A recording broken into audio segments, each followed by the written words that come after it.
I've told my story quite a few times. Oh, good. Right. Yeah, I'd practice.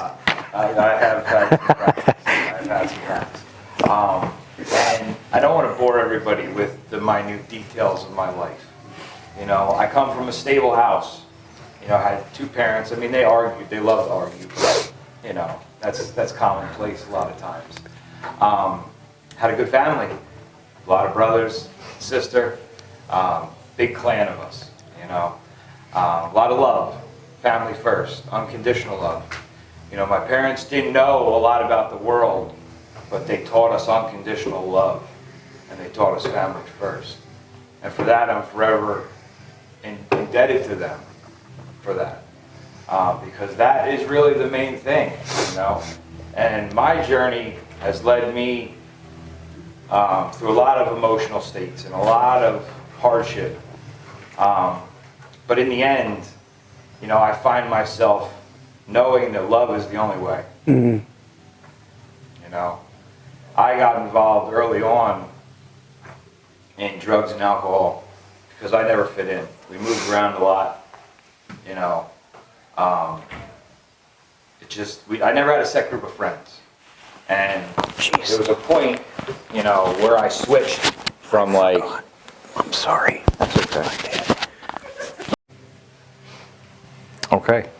So, as I was saying, we moved around a lot, and I never really had a set group of friends, and there was a certain point where I went from like just living life on life's terms and being a kid to now I'm searching for acceptance everywhere I go, and I never found it.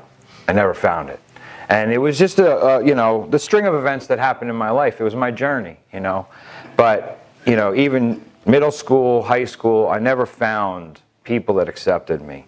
And I always found myself on the out, and the people that did accept me were the people that partied. Because they accept anybody, right? So I found that was my family at the time. I was on the outs with my parents. My brothers and sisters were young. They were kids. I was running and gunning, living the fast life. And I lived that way for a long time. And in the beginning of it, it was for fun. I just enjoyed it. I was living my life. I was living carefree. I didn't care, I was just doing it. And I wasn't dependent on it at that point, but it was building. It was building underneath. And I didn't realize it, and the more I went down that road, the more I found myself on the out with other people, and I found myself like only being with people that partied, and the rest of society kind of ostracizes you, and they go too hard, so I found myself with those people, and I further went down the hole. And as I further went down the hole, I let myself slip. I wasn't taking care of myself. I gained a lot of weight. I developed a lot of bad habits, and I slowly started to hate myself. And hate the world. I was too smart for my own good as a kid, especially when I got to college. Because I didn't understand a world where, the government didn't like set you up for success, or like the powers that be, like these systems, they were designed to oppress, in my opinion, and to hold down in a lot of respects. And it wasn't for the common good. And I never understood that. It was like a splinter in my mind. I was like, why is this like this? Why could they cure world hunger for $300 million, but we haven't cured it? Why is that? Like, I don't understand these things. And my hate towards the world grew as my hate towards myself grew. And it was a perfect storm. And in the end, of that chapter, I was partying for a long time. And I let myself slide for years. And, I was in a dark place. And that's when I found out a lot of information about the underpinnings of what goes on in our government and our society. And when I found the information, I'm the type of person where I have to know. I'm very curious. Why is this like this? Why is this like this? So I went down the rabbit hole, and it almost destroyed me. It almost destroyed me. Because I couldn't understand a world where there was such hate. And I couldn't understand it. I couldn't understand it. And at the same time, I was having a conflict with God. Because I was born and raised Catholic. I went to Catholic school my whole life. There was no real difference in the schooling other than they taught us that we were doing wrong. You know what I mean? Which I'm thankful for. But it was at a point where I was having a conflict with God, and I couldn't understand the things that were going on in the world. I hated myself. I hated the world. And I said, you know what? There is no God. There is no God. It's all a lie. They lied to us. And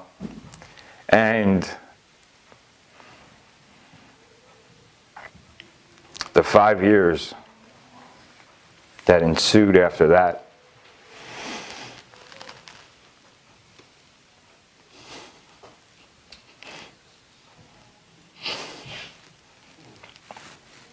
I'm sorry, but they were the roughest years of my life.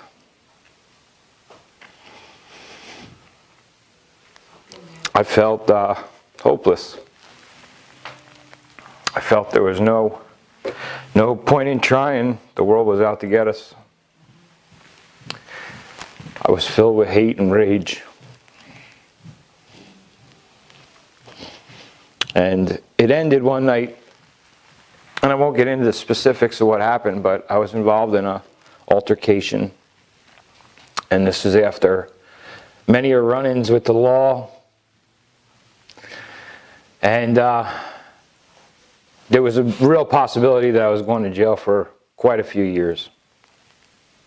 I don't know how, to this day I didn't, other than there was something greater for my life. And in that moment, I found God again. It was the only hope I had.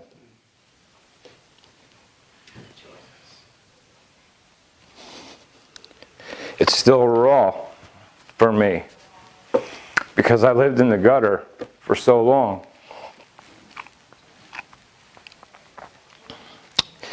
And in that moment of desperation, Nick was there, and the only thing that got me through was a connection to God again.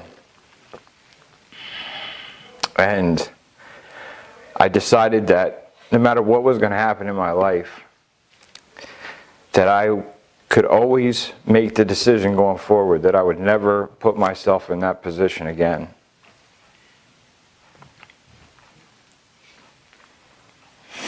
And I set out on a path. I put down, the drinking and the party lifestyle. And, thank you. And I set forth on a new journey, And in those early goings is when me and Nick really started talking about life and about what we wanted out of life. And we talked a lot about the mission and the mission that we felt called to. I lived a very self-absorbed life for the better part of my life. It was all about me. And the humility that was bestowed upon me through these events made me realize that I needed to live for everyone else going forward. And that's when we started talking about what we could do. And we slowly started to build. And our whole mission, what we used to talk about, me and Nick want to be in some third world country spreading the word. We want to be helping and getting our hands dirty and bringing light to the world. Jesus. We set out our core mission, and what we truly feel is that God is going to use us as vessels to bring His presence into the world. Thank you, Lord. And that's our true mission. And that's what we set out to do. And it took a lot. It took for me to reinvent myself. Like you start from scratch. Because you can't do the same things you used to do. And I learned a lot. And I had a lot of time to think. And I'm very thankful for, the programs that are out there that help, But I had a lot of time to think about this, and it was always the stuff underneath. It wasn't the drugs or the alcohol. I don't believe that you're addicted to a substance. I believe you're messed up here and here. Yep. It's not the substance. The substance is a tool. You can go awry or have a vice with many things in life. Many people do. Many people have vices that are socially accepted. That's right. You know what I mean? But it's what's causing you to do that. Why are you running to the distraction? Thank you, Jesus. Like, what's the root of it? And it's the lack of love. It's the lack of love in yourself and belief in yourself. Like if you don't believe you can have a better life. That was one of the things that amazed me. It blew my mind early going in, the AA program. I used to run some classes, and one time there was a room of 40 people, and I asked 40 people at this halfway house. I said, "Who in this room truly believes that they deserve a better life?" Not one hand went up. Not one hand went up. I said, "How can you have a better life if you don't believe you deserve a better life?" It's impossible, because you're always going to self-sabotage. It blew me away, and I know that, God is going to use me to help people, to help them figure it out. And we're really talking about addiction in general,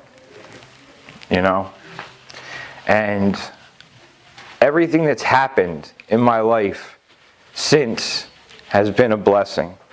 And me and Nick set out on this mission. We had no formal training. We don't come from money. You know what I mean? Our family's not they don't have the business mentality. They don't have economics. We didn't come from any of that. We didn't know any of that. Whatever we know, we've taught ourselves. And,